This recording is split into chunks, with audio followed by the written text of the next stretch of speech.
honesty, Montessori School of Fremont is like a key checkpoint in my life. When I look back on it, I would like to think it was a time when I molded my future and found my path to walk on. Everyone's story here is special. Mine is rather peculiar. I should explain myself. I am Veronica Pablo, one of the 6th grade graduates this year. I am known for being a writer in my class and also being a complete bibliophile. I take an interest in life science and computer science, and I also tend to look on the negative side of the world. I don't know why, I just do.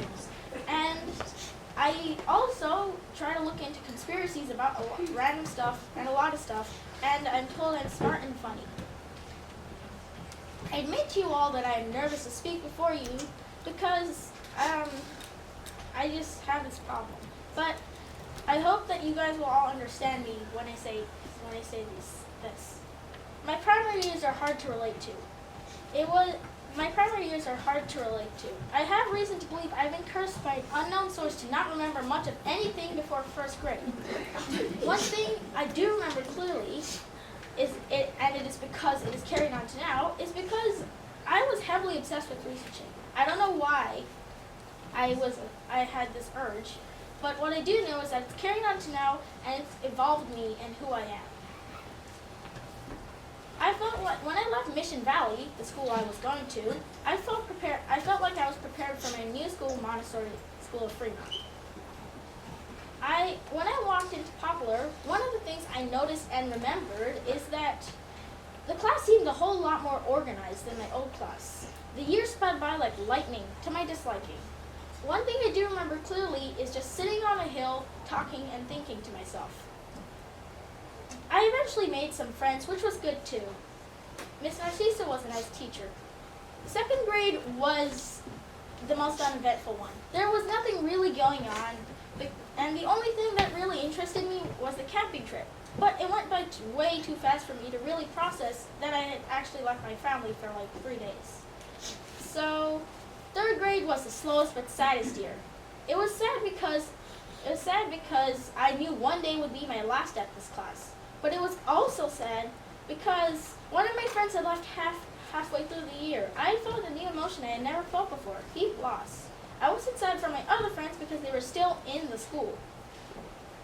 My upper elementary years were long. I felt like I'd been here my whole life.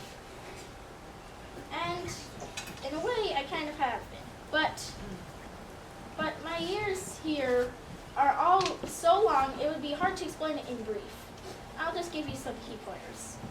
So Miss Brewer was my teacher when I got to Sequoia. I favored Sequoia because most of my friends had gone there, so I could continue talking to them about nonsense.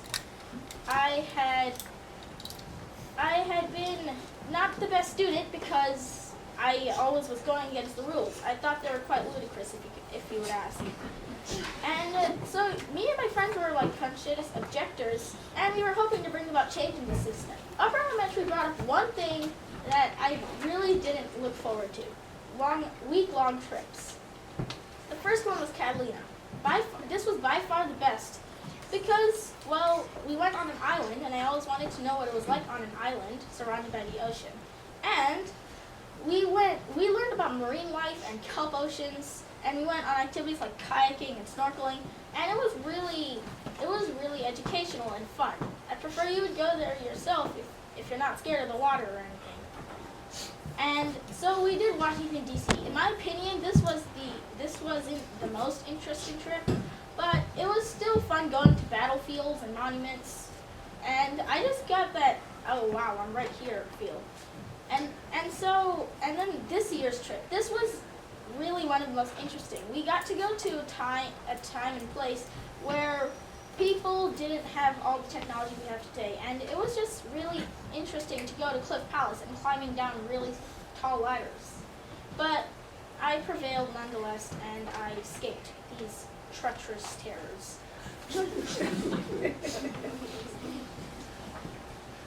You must forgive me, I am forgetting some parts. So I'd like to touch on the subject of friendship while I'm here. I have lost many friends, but in the grand scheme I've gained more. I have rarely actually lost contact with my friends, but I keep still with them. I have one friend that will never leave my side, but I don't feel comfortable talking about him because, yeah, I just don't want to talk about him. So we come to the end now. My time here was very beneficial for me and my family, and it's just really sad to see it go. I would like to acknowledge a few people before I leave. Most notably, my friends, family, teachers, and classmates. My friends for aiding me every step of the way. My teachers, Miss Narciso, Miss Bruner, and Mrs. Esperanza, for just being there and being fabulous at their jobs, at every aspect. My classmates for accepting who I am. And finally, what were they? Can't remember. Friends, classmates, teachers, and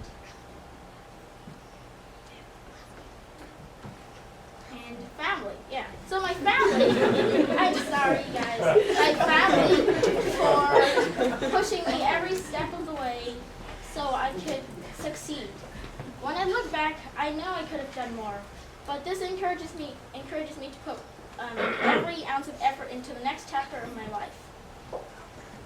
I really enjoyed my time here, and I'll miss every one of you. Thank you, and I hope you enjoy it.